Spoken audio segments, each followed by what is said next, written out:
ورحمة الله وبركاته. أهلا وسهلا بكم فيديو جديد. وقبل ما نبدأ الفيديو يا ريت تشتركوا في القناة، تفعلوا زر الجرس وتشتركوا في القناة وتفعلوا زر الجرس وتضغطوا لايك لو عجبكم الفيديو. أنا هتكلم آخر فيديو عملته، إنه خلاص عملت الإرجاع.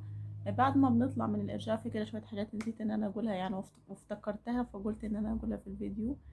مفيش. انت بتروحي بعد كده بتستريحي، وقلت لكم ان انا اخدت بدأت في الابر او الحقن، واخدت حقنتين سيوله وبرونتوجيست وخلاص ريحت شويه. مفيش 5 دقايق اساسا كان جوزي طلع يجيب العلاج، وبعدين دخل. فروحنا طلعنا للدكتور، ساعتها جابلنا الدكتور عمرو، شرح لنا الادويه يعني اللي انا همشي عليها، وقال لنا ان انتوا بتتصلوا رقم موجود في الروشته اللي هو اداها لنا، وبتبلغوه بالنتيجة بعد 15 يوم. بس جال الصيام تمام ان انتوا تصومي، كنا في رمضان وقتها. الصيام تمام، بس تخلفي اليوم مثلا تنامي طول النهار وتصحي طول الليل تاكلي وتشربي، يعني تعكسي يومك. وكان اصلا الجو وقتها ما كانش حر الحرارة الشديدة. وجالي لو حسيتي ان انت عطشانة او حسيتي بجفاف وخلاص او بعطش شديد، فساعتها لازم تفطري وما تكمليش في الصيام ده. لكن طول ما انت الدنيا تمام يعني عطشان عطش العادي يعني، طبعا انت انا ما بذلش مجهود خلاص نايمة. احنا وقتها قررنا عن الإقامة في المركز نفسه. انا مش عارفة الفيديو اللي فات حكيت لكم عن الإقامة، لا غالبا ما حكيتش. فطلعنا بره وقعدت على كرسي عادي في الريسبشن، مكان الريسبشن يعني، لحد ما جهزوا لنا الأوضة أو حجزنا الأوضة. الأوضة كانت ب200 جنيه في الليلة. احنا قعدنا أسبوع، وهو أقصى وقت تقعدي في المركز أسبوع، مفيش أكتر من أسبوع. احنا ناخد ال15 يوم الانتظار. مفيش. في نقطة ان انا نسيت اقولها لكم، ان هما ما بيديناش ورقة التعليمات، ما عندهم مفيش ورقة تعليمات. هو الدكتور بيقعد معاكي بيديك التعليمات، انت بتسألي الاسئلة اللي انت عايزاها. وقالي عادي ان انت تستحمي، عادي ان انت تركعي او تسجدي وتصلي، عادي ان انت كل حاجة عادي، بس في حدود الاطار الضيق خالص. طبعا ما تركبيش مواصلات، الكلام ده كله اللي احنا كلنا عارفينه. والاكل ما حرمنيش من اي اكل غير المواد الحافظة، المشروبات الغازية، المكيفات والموالح طبعا. والسكر يعني قللت منه شوية. وقالي كتري من المية خالص، يعني المية كتري كتري كتري كتري كتري. بس دي كل التعليمات اللي انا وقتها ان انا طبعا انا كنت طالعه تعبانه، وكنت كان صيام، كنت صايمه، فاصلا ما كنتش مركزه في الكلام اللي هو هيقوله. وما كنتش مركزه ان انا اساله ايه الاسئله، ايه الحاجات الممنوعات والمش ممنوعات. بس انا خلاص يعني عندي خبره في الموضوع، فما هممنيش الموضوع عادي يعني. ما كنتش مهتمه او ما كنتش قادره ان انا اهتم بصراحه. بس كده توكلنا على الله. طبعا علاجي كنت باخره بعد الافطار. توكلنا على الله، حجزنا الأوضة. طبعا يعني قعدت مثلا فترة، أنا بعد الإرجاع ده كله أنا قعدت تحت في الريسبشن فترة مثلا ربع ساعة لحد ما إيه يطلعونا الغرفة اللي أنا بقول لكم عليها دي. في الغرفة أنا صورت الفيديو، فأنا هسيبكم مع الفيديو بعد ما أقول لكم إنه أنتي قبل ما تطلعي الأسانسير طبعا هو كانت الغرفة في الدور السابع. تمام. فالأسانسير أنت بطلعي دورين غالبا أو دور، أنا مش متذكرة، بس بتطلع على رجليكي دور أو دورين عشان الأسانسير مش بيشتغل من الدور الأرضي، فاهمين؟ فأنا طلعت على السلم غالبا، مش فاكرة هو دور أو 2 يعني، مش أكتر من كده. وبعدين طلعت بالأسانسير لحد الدور السابع. وفي الدور السابع في الإقامة انا صورت الغرفة وصورت لكم مقتل انا العلاج اللي انا كنت ماشية عليه، مش متذكرة حاليا خالص، غير ان حقنة السيولة وحقنة برونتوجيست دول طبعا كل يوم لازم يكونوا في ساعة محددة، او على الاقل مثلا مش تاخدين من النهاردة الصبح تاخديهم بكرة بالليل، لا، هو الصبح مثلا من 9، مثلا 9 من 9 ل10 معاكي، فمش اكتر من كده ومش اقل من كده. تمام.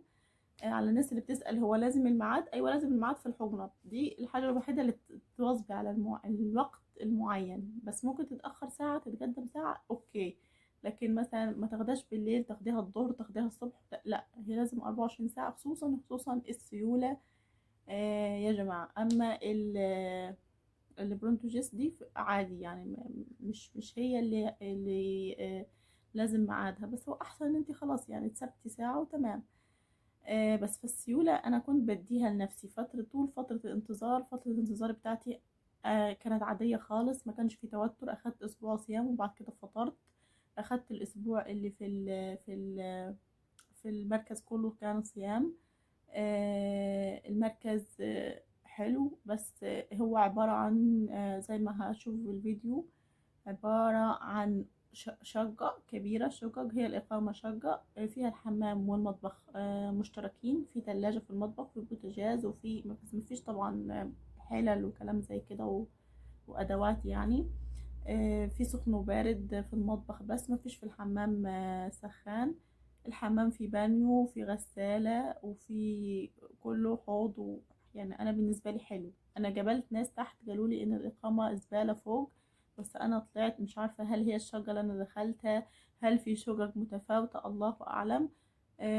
يعني هي بالنسبة لي حلوة، بس احنا طبعا ما كناش بنجهز أكل. أنا كنت مجهزة من قبل ما أعمل عملية الإرجاع، وكان جوزي كل يوم طبعا المغرب يروح يجيب الأكل من الشقة بتاعتنا اللي أنا أقمت فيها، ويرجع المركز. بس احنا في ناس كانت بتجهز أكل، احنا كانت حالة واحدة بس، إن احنا كنا في رمضان طبعا، فالحالات أصلا كانت قليلة، فأقامت معانا حالة واحدة بس. فهم كانوا بيجهزوا وكانوا بيجيبوا الأكل، وكان جوزها هو اللي بيطبخ، والدنيا حلوة يعني. احنا كنا، بس هي الفكرة اللي أنا فكرنا فيها، بس طبعا ده غباء مننا وقتها أو قلة تركيز، إنه كنا جبنا الأكل مرة واحدة مثلا اللي أنا مجهزاه، اللي هو يكفيني أسبوع، وحطيناه في التلاجة بتاعة المركز، وكنا نسخن قبل المغرب، نسخن وناكل، بدل ما إنه كل يوم يضرب مشوار من المقطم لحد فيصل.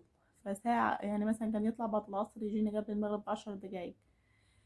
فبس هي دي الفكرة، ان انتوا لو زي مثلا كده ومعاكم شقتكم او معاكم مكان الإقامة في القاهرة نفسها، فمكان بعيد مثلا او كده، فانتوا مثلا جهزوا الأكل هيكفيكم الأسبوع كامل، تاخدوه معاكم وتحطوه في التلاجة، يكون معاكم مثلا الطاسة، يكون معاكم حاجة بسيطة وكم طبق بس تاكلوا فيهم وبس، وتسخنوا وتاكلوا. ولا تجهزوا هناك، ولا انكم تعملوا زينا وكل يوم يطلع يروح يجيب الأكل من الشقة طبعا. فدي نقطة. بس كده. فيها سريرين، مفيش اي حاجة خالص تاني غير السريرين، وفيها مروحتين، شباكها كبير خالص وهي حلوة. انا ما كانش حر قوي زي ما قلت لكم، فكانت بالنسبة لي حلوة. في طرقة كبيرة كنت بطلع اتمشى فيها. احسن حاجة طبعا انه في واحدة بتطلعكم من المركز بتديكم الحجنة في الميعاد اللي انتوا بتقولوا عليه، مثلا الساعة 9 بتطلع الساعة 9 بالظبط كل يوم.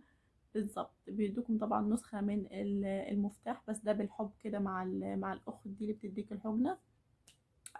بتديك نسخة من بتاع الأسانسير، الشفرة بتاعة الأسانسير، عشان تطلع وتنزلي بيها طبعا، لأن انت أكيد مش هتطلعوا، جوزك أو اللي هيجيب لك الطلبات أو يجيب لك الأكل أو الشرب مش هيطلع ال ال7 أدوار وينزل كم مرة في اليوم، فلا.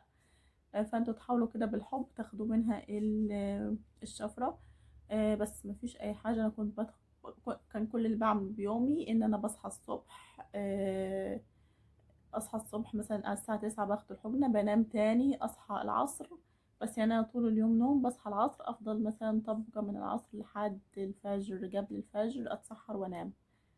فترة الانتظار كانت، انا مش عارفة الفيديو هيكفي بصراحة الكلام اللي انا بقوله ده. كانت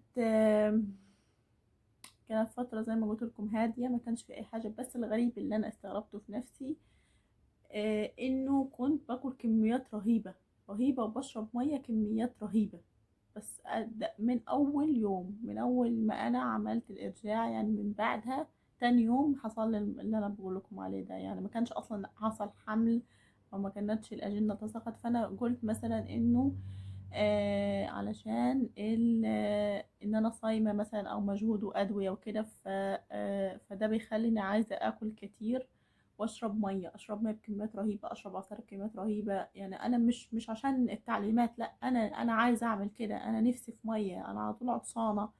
انا على طول عايزه اكل على طول. يعني كنت بفطر، بعدها بساعتين باكل تاني، بعدها بساعتين باكل تاني، مثلا بيوصل لي 5 6 وجبات غير السحور، غير الزبادو، غير العصير اللي انا كنت بشربه.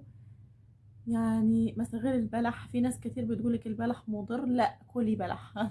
انا بقولك كلي بلح، كلي بلح وعلى ضمانتي. انا كنت غالبا يعني مثلا علبة البلح اللي هي الكيلو دي، كنت مثلا كل 3 ايام باكل علبة. لان انا عايزه حاجه حلوه، عايزه حاجه اكلها عامه، حاجه حلوه، حاجه حادقه، سلطه، كنت باكل سلطه كتير خالص خالص خالص. آه، فده عموما يعني. طبعا البروتين واللحمه والكلام ده مفروغ من امره. ما كنتش باكل بيض طبعا لفتره الصيام، ولا بعد كده ما كنتش باكل بيض. بس الفترة دي فترة اللي أنا بقولكم عليها، أنا كل مرة من مرات الانتظار اللي عدت عليا كنت مركزة جدا في الأدوية، كنت مركزة جدا في ميعاد البرشام، كنت مركزة جدا في مثلا كل 8 ساعات، كل 3 مرات مثلا في اليوم يبقى كل 8 ساعات لازم أخد البرشام. فلا المرة دي أنا كنت سابها على الله خالص، وأصلا كانت الدنيا صيام وأنا كنت رايحة كده اللي هو لله وللوطن يعني، ذاك عن صحتي. ف- فكنت مثلا الثلاث مرات مثلا في 3 وجبات، مش لازم يكون بينهم 8 ساعات، لان انا اصلا كده كده ما كنتش هينفع الوضع ان انا اخد كل 8 ساعات عشان كنت بنام. وكان اصلا بين الافطار والسحور ما كانش بيكفي الكلام ده. ومشيت كده حتى بعد ما فطرت مشيت كده. انت مثلا بعد ما خلص الاسبوع انا اتحركت ساعة، نزلت طبعا بالاسانسير والدور اللي انا بقولكم عليه ده. ومشيت ساعة بالعربية من المقطم لحد فيصل عادي. وقتها أصلا كان في تصليحات في المقطم وهدم وردم وحاجات غريبة كده، كانوا بيعدوا من شوارع غريبة أصلا. ف... وكانت الطريق طويلة، يعني احنا أول مرة كان يبقى غير كده خالص، مش عارفة غالبا من السيدة زينب ولا ايه، كانت أسهل. لكن لأ، في دلوقتي حاجات طلعت، فكان ساعتها إصلاحات وحاجات غريبة كده ما علينا منها، فكان الطريق صعب ومكسر. ومش كل بتوع أوبر كانوا بيعرفوا الطرق الأحسن، يعني في ناس أصلا كانت أول مرة تطلع معنا المقطم وما كانوش عارفين الطريق، كانوا ماشيين ورا الابليكيشن اللي هو أصلا أي مكان كده وبيتوه. بس احنا بعدين أخدنا خبرة طبعا في الطريق والطرق، وكنا بنقول لهم بعد كده امشوا كذا كذا كذا كذا. بس في الأول كانت السواقين أو بتوع أوبر دول مسوحيننا في الطرق، وكل واحد ليه طريق مختلف. وكل طريق أصعب من التاني ومكسر أكتر من التاني. بس فدي فترة الانتظار. بعد كده فطرنا، العيد جه وفطرنا. استحميت وقتها، كنت باخد الدش غالبا خدت مرتين لأن الجو بدأ يحرر. ايه تاني اللي حصل؟ محصلش اي حاجة، كنت ماشية حياتي عادية. مكنتش حسيتش يعني خلينا موضوع الاعراض ده احكي لكم بعدين، الاعراض اللي انا حسيت بيها ايه بالظبط ومتى بدأت معايا الاعراض. بس مش عارفة الفيديو اللي انا كنت مصوراه قبل كده اللي بفرجكم فيه الأوضة والكلام اللي زي كده، هحط لكم الفيديو ده ولا اللي بعده. دي فترة الانتظار. بس فانتي سيبيها على الله، وان شاء الله ربنا يرزق كل مشتاق بالذرية الصالحة. ويا رب اكون ما نسيتش حاجة في فترة الانتظار، لان فترة الانتظار مهمة. كنت بقرأ قرآن، وكنت بقعد على الكرسي بقرأ قرآن، كنت بتمشى في الطرقة، في طرقة طويلة كده كنت بتمشى فيها علشان الحجنة تفك. كنت بطلع اتوضى عادي، وطبعا بس ما كنتش برفع رجلي على الحوض ولا الكلام ده، لا طبعا. كل يعني عادي كنت ماشية حياتي عادي، بس كلها بالراحة، ما كنتش بطبخ وما كنتش بعمل اي حاجة. طبعا الدنيا صيام. وبرضه كنت لما طلعت من المركز كنت بطلع اتفرج على التلفزيون، مثلا اقعد فترة قدام التلفزيون. بس كده. فدي كل حياتي في الانتظار، وما عملتش اي حاجة وما اهتمتش بعلاج، يعني صدقوني دي اكتر فترة انتظار انا كنت مستهترة فيها. بس مش هقدر اقول اكتر من كده. وكله نصيب والحمد لله، وربنا يرزق كل مشتاق بالذرية الصالحة. والسلام عليكم ورحمة الله وبركاته.